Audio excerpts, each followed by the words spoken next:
Happy to have Romelu back in the club, and in addition to our squad, we think in terms of personality, speed, power, he can be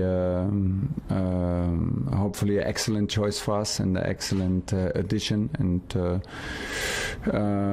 he has the power, he has the physique to help us. He has the experience, the personality to have a huge impact into our squad. He is at the same time a humble guy and a team player, a true team player, and he cares about Chelsea. So we had the feeling, everybody, that it's worth it to try and to fight hard, and we're happy that he's our player now. Lukaku is back in the Premier League. He is back at Chelsea. This is a huge deal for Thomas Tuchel's side. Glenn, do you think that is the difference between them winning the Premier League title this season? Oh, I think that puts them in the race well and truly. They'll be challenging to win the Premier League. I think a few years gone by, they'll be challenging for the top four. They're the closest rivals to City, there's no doubt about that. Their squad goes so deep, and the quality of the squad. I think the goals that he's going to be scoring for Chelsea is there. It's evident. Every club he's been to now, he's going to score them goals. There's no doubt about it. But I think the focal point that they needed, I think Havertz and I think Werner will actually benefit a lot as well. So I think there's even more goals. Unbelievably, I mean, I couldn't believe it when I saw the stat, but Jorginho was the highest scorer. Top scorer last season, yeah. That can't be right if you're going to try and win the Premier League, is it? But they've done something about it. They've brought the right man in. But I think he will actually elevate those front players. They've got so many exciting players up there. And I think they'll start scoring off him because he'll take a lot of defenders away. You can play into him, you can make runs off him. I think they've lacked that. Werner isn't that type of player. He's had to play up there and try and do it. Havertz isn't quite that player either.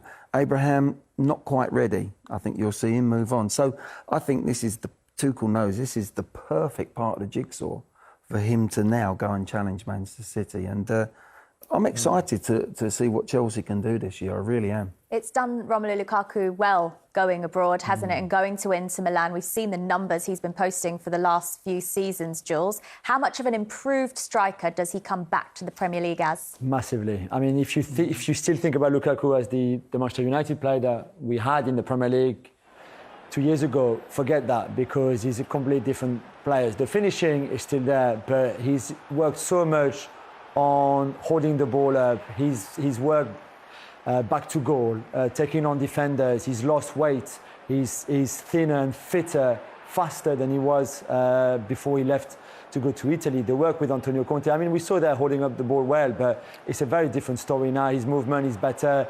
He's more mature, and I think he's the confidence as well. And for me, the most important is not all of that. It's the fact that he's coming back with a point to prove. And for someone like him, if you know him a little bit, this is what is going to drive him to having a great season. He wants to come back here, first to Chelsea, which is a very special club to him, a club that he's always supported, but also coming to show people in England that, in the past, maybe you laughed at me a bit, or you didn't believe in me, or you didn't have faith in me. Now I'm going to show you what a striker I've become. And I think, for me, he's got a point to prove that he's going to be even better just for that. Tim, as a manager, it's a nice problem for Thomas Tuchel to have, but there is a lot of depth in that squad. How does he keep everyone happy? That's difficult, but it's a lovely problem to have for him. You know, he's been looking for this striker. I always felt they played better with Giroud as the vocal point. Glenn talked about it there. And then there was a toss of a coin with Tammy Abraham away from home, getting behind. Romelu does what both of them do in one. You know, he can hold the ball up like Giroud, and he can also have the pace and run in behind like Tammy Abraham. And he scores goals, and he's a proven goal scorer. And he's got that swagger. You know, I talked about it with the Man United players. You need it when you're at a big club. He walks in there now and he sticks his chest out, and they look at him in the dressing room and they say, yeah, we got someone. We're ready now. We're ready to challenge for the Premier League. I mean, we're not talking about a minnow here. We're talking about Champions League winners. So they are used to winning, this group. And you're right, he has to thin the squad out. But there's no space across Europe, Jules will tell you. No one's taking players. So they're going to be left with a lot of players by the time that 25-man squad comes in as well. But It's a lovely problem to have if you're a manager. You just got to send them away, unfortunately. They haven't got a squad number. That's the end of it. Get them away from your main squad. Get them out of the dressing room, making sure that you have got a group who are focused on just winning the Premier League for Chelsea Football Club. Well, he's only been at the club a short amount of time, Thomas Tuchel, and already breeding that winning mentality. Champions League winners, winning the Super Cup to start off this campaign as well, Glenn. How important is that? Because it's just made the players all buy into him straight away, hasn't it? He's done an absolute magnificent job. He really has. I was working on his first game when he came in against, I think it was Wolves. And instantly you could see, within a couple of days of work, he changed the shape. He changed it, and he had the two little players in the pocket. And since then, he hasn't really changed it that much. He's evolved it, he's took it on, but straight away he had a picture, he had clarity in what he wanted to do with that group of players. Now he's improved them, now he's improving them with new players coming in as well, and he's kept the players that he wants. As Tim says, he's not going to be too worried about the ones that are on the peripheral. That squad of 25, whatever it is in European football, he'll keep them happy in the sense that there's no such thing as Chelsea or Man City have got a 1 to 11 good side, best side. They don't know what their best sides are. What they will do is they will have 3 games and then they'll rest them and say, I'll bring him in. And they're still 9, nearly 10 out of 10 every time they play. And that's the beauty of those 2 clubs at the moment. United, Liverpool, Tottenham, Arsenal, Leicester, they haven't got that. And that's what you do when you're at the top. Barcelona probably were the only team really that didn't have that in depth when they were at their very, very top. They had 11 or 12 that were outstanding.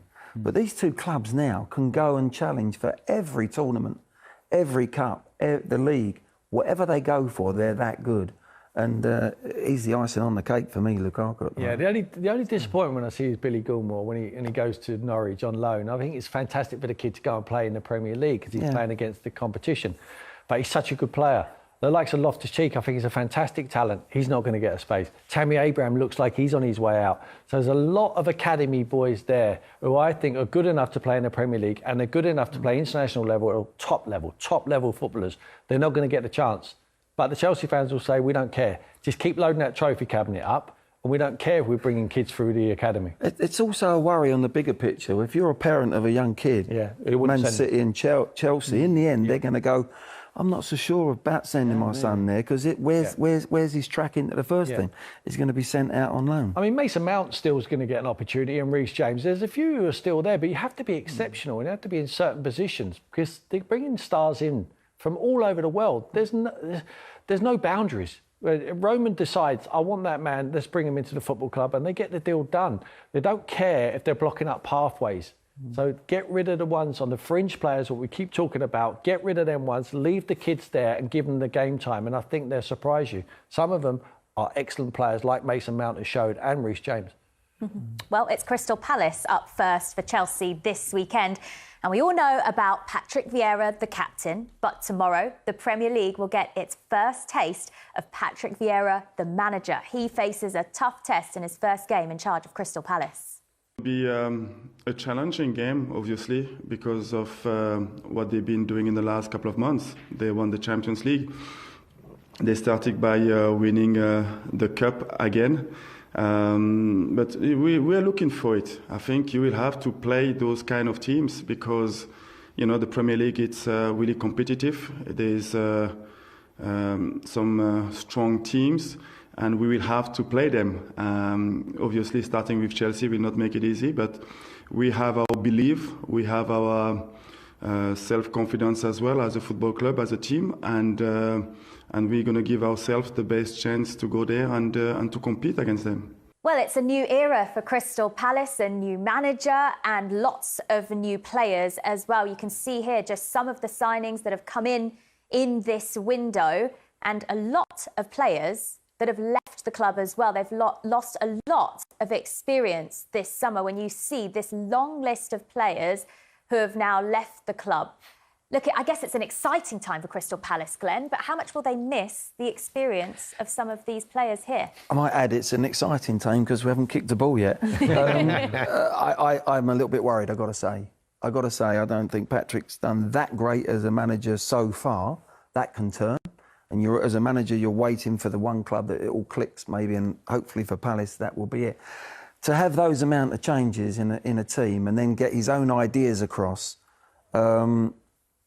if there's too many new ideas, I think they could get lost. They could get mixed up, and they're in between. And I think in this league, you'll get absolutely punished. If you're a Championship side, maybe you can get away with it to a certain degree. But I am a little bit concerned for Palace. Yeah. I don't know about what the guys think, but... Well, they've rolled the dice before with the board, didn't yes, they? And exactly. they panicked and they got rid of him after a ridiculous amount of games. Seven games. I mean, it's stupid. I mean, how it's impossible for him to ever imprint. But same with Patrick. What are they going to do? They went, and most of them players who are leaving the football club now are the old players who Roy Hodgson, who's a trusted hand. Roy knows the job. He knows how to keep teams in the league. They almost went from, no, we're going to embroider it a little bit, we're going to try and play expansive football, we're going to hopefully develop a few of our young players, to, no, let's just stay in the league. What are they? What do they actually want? I think they've got to make their mind up. It looks like they've rolled the dice again with Patrick. Hopefully Patrick does very well. I'm with Glenn. I don't think he's done spectacular wherever he's been up to now, but hopefully this is the platform for him. Well, Jules, what can you tell us about his 2 stints in management prior to this in New York and in Nice? What positives can we take from those 2 previous roles? Well, Nice especially, MLS is a different league to the Premier League anyway. I think if you look at Nice, first season they finished 5th, although the season stopped in March because of the pandemic in Ligue 1. But there was some really positive stuff with the young players, which is improved. And again, I think this is the idea at Palace, and why they picked him, is also to work with the academy boys and give them a platform and improve them. That was really good. There was some, at times, difficulty to see the direction and the ideas that he had for that team. Sometimes you could see clearly what they're trying to do, and other times, not really. So I think he himself will have to figure out how he wants this Palace team to play. But I've got a lot of respect for him because it's a hell of a job. And I think it took a lot of courage for him to take it. He wanted to come to England in the Premier League as a manager. There would have been easier jobs, I think, because this is such a big rebuilding job, not just for your starting 11, for the whole squad, that he will have to be really brave. And I hope for him that it's a good start, because otherwise... How is it viewed, Jules? Is it a shock that he's got a chance to manage in the Premier League? Or is it a... I think it's a good opportunity for him. Yeah, it is good, but it's a big job. And I think there's a lot of curiosity in France right now on how is he going to do, because he was always sort of tipped as being one of the brightest and one that could go on to be a great manager. And now this is the biggest test for him, more than Nice, more than New York City. This is the big test for him. It's a style difference as well. I mean, he's coming into a very pragmatic style with Roy Hodgson, 4-4-2. You know, didn't really move the midfield players. They had one striker up there. They had Gay, who was just running in as thickening up the midfield whenever he could. It'd be interesting to see how he wants to play, because he's going to have to transform it. Glenn's right. I mean, he's had the pre-season to be able to do it. But to implement it straight away and for them to hit the floor running, I think they might have a few teething problems. That's true. They want to play more. Players at Palace, actually, that might be looking forward to going, wow, actually, we might be allowed to go and play a bit more. Yeah. But is that Palace at the moment? That's my question mark. I think they just might get caught in between. And we Some might of the see signing, though, are good for that. I think Olise from Reading had a great season in the Championship. He's a baller. Same with Anderson at the back. He's a ball-playing centre-back. Gallagher in midfield, on loan from Chelsea, is also that kind of player. So I think they bought the right players. If you add Zaha, who's still there, maybe the best signing, Eze, there's something maybe there for him to do a good job. An intriguing time at Crystal Palace. We're going to take a break now. When we return,